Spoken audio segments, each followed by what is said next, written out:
घराचं ऑडिट जर करायला घेतलं तर त्याच्यामध्ये तुम्हाला सगळ्यात जास्त भाग हा कपड्यांनी व्यापलेला दिसेल.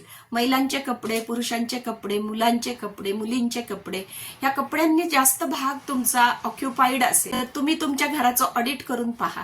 खरं म्हणजे एकास एक असं प्रमाण पाहिजे, म्हणजे एक कपडा नवीन आल्यानंतर एक कपडा बाहेर गेला पाहिजे जुना.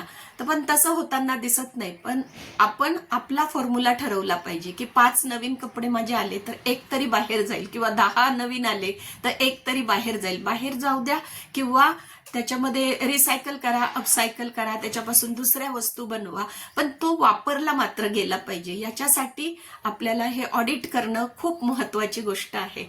नाहीतर मग तुम्हाला कपडे खूप जास्त होऊन जातात, परत मग घर लहान होतं, मग त्या कपड्यांचं तसेच्या तसे राहून घर मोठं घ्यायला लागतं, आणि मग पुढे ती जे चेन आहे ती चालत राहते आणि कपडे येत राहतात. तर त्याच्यामुळे हे तुम्हाला वेळीच जर समजा आवरता आलं तर बघा, तुमचा फॉर्म्युला तुम्ही ठरवू शकतात.